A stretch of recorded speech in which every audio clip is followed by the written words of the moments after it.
Hello students, hope you are enjoying good health and enjoying your studies too. Students, in previous video I explained efficiency of Carnot engine. Carnot engine is a reversible engine, means it is based on reversible cycle which can be reversed. When Carnot engine is used as engine, it draws heat from a hot body called source and rejects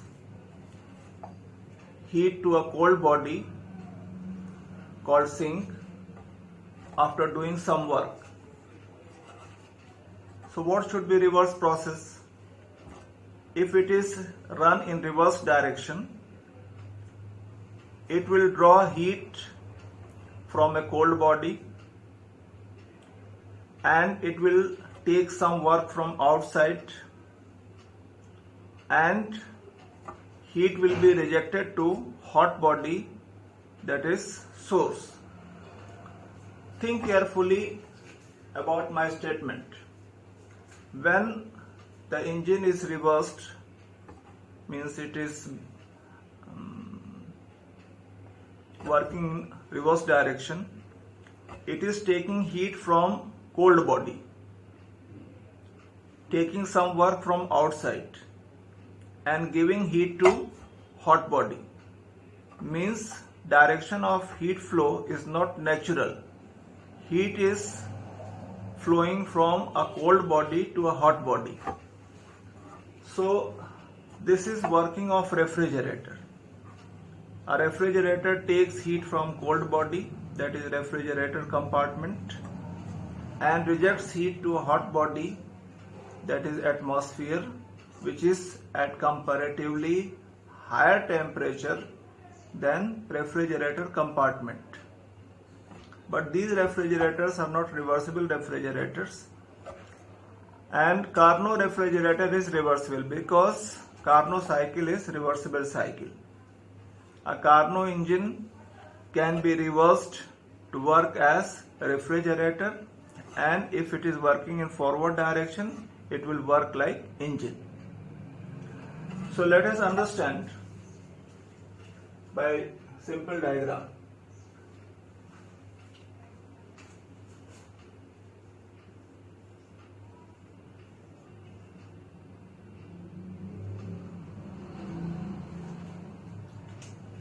This is refrigerator. It takes heat Q2 from sink at temperature T2. Some work is done from outside on the system, on the refrigerator, and Q1 heat is rejected to source at temperature T1.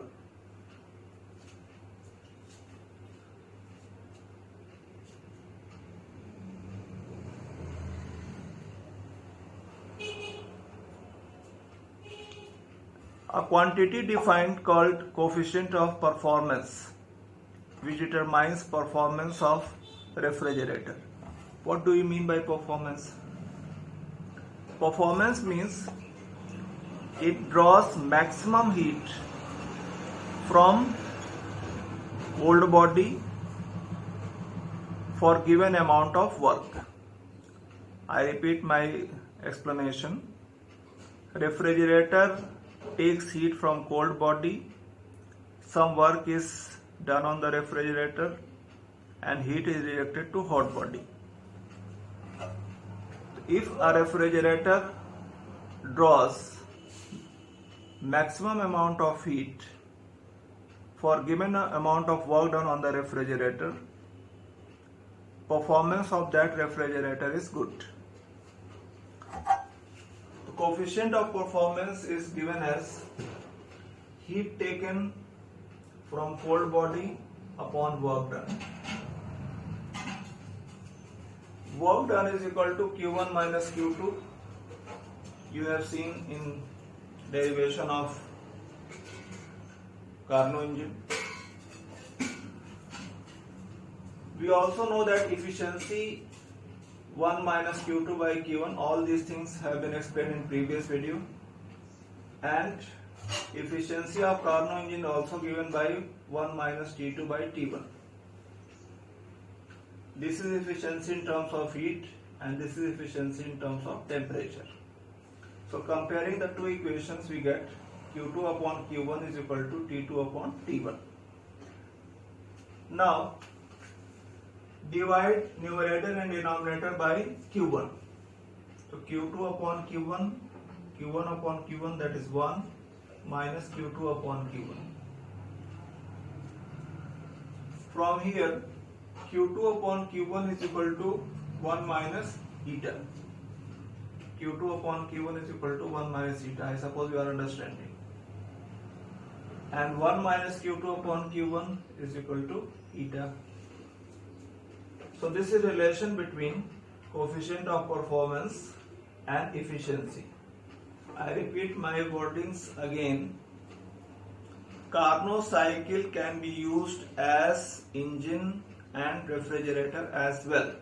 If it is working in forward direction, it will work like engine. Running in reverse direction, it will work like refrigerator. Means same device is working as engine and refrigerator. We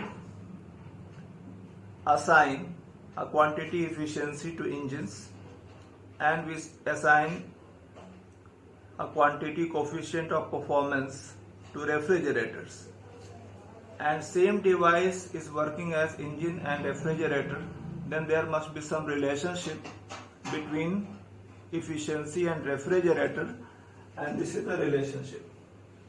Coefficient of performance is equal to 1 minus eta upon eta. Now by this equation we can write this simple calculation. It is another expression relating efficiency and coefficient of performance. Here coefficient of performance equal to Q2 upon Q1 minus Q2. And the ratio of Q2 and Q1 and T1 and T2 are same. So this expression can be written in terms of temperature like this. So these are three equations by which we can find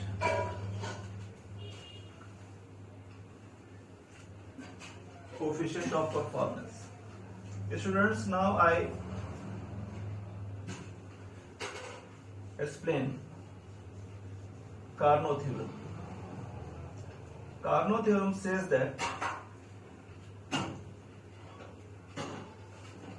no real engine can be as efficient as a reversible engine, that is Carnot engine, for given temperature limits of source and sink. I repeat, no engine can be as efficient as reversible engine for given temperature limits of source and sink. Means, suppose you are having a reversible engine, that is Carnot engine, and a real engine. For both the engines, temperature of source 500 degrees C and temperature of sink suppose 100 degrees C. So if you find efficiency of Carnot engine working between 500 degrees C and 100 degrees C, and if you find efficiency of real engine working between same temperature limit, you will see that efficiency of reversible engine is more than efficiency of real engine. So I repeat my sentence of Carnot theorem: no engine can be as efficient as reversible engine working between same temperature limits, and all the reversible engines working between same temperature limits have same efficiency. This is statement of Carnot theorem. No real engine can be more efficient than Carnot engine or reversible engine working between same temperature limit, and all reversible engines working between same temperature limits are equally efficient. I suppose you could understand Carnot theorem.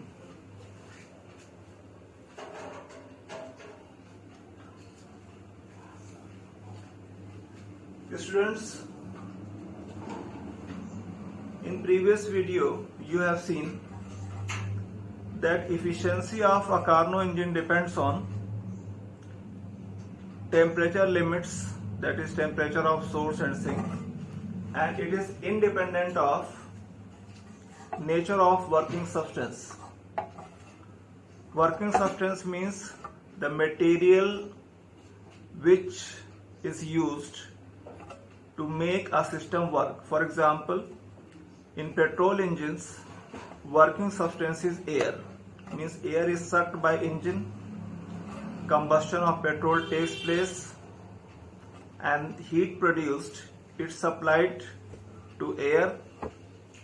Air expands to do work, means air is used to convert heat supplied into work. So air is working substance. Efficiency is equal to 1 minus T2 by T1. Very clearly, efficiency can be increased in two ways. First, keeping temperature of source constant, temperature of sink can be decreased so that this value decreases and efficiency increases. This is the first option. Temperature of source is kept constant, temperature of sink is decreased. And second option is temperature of sink is kept constant and temperature of source is increased. So these are the two options by which efficiency can be increased. It can be seen that first option is better, means keeping temperature of source constant, and if temperature of sink is decreased, efficiency increases more than the second option, that is keeping temperature of sink constant and increasing temperature of source. It can be proved mathematically also. I suppose some questions of this nature might be given in the book, and hope students are doing their studies seriously, because we are heading towards half yearly examinations. And I repeat my sentence again, videos and live classes taken together will be considered as your completion of syllabus. Nobody will say that in live classes only this much is taught. This excuse will not be accepted. Thank you, students.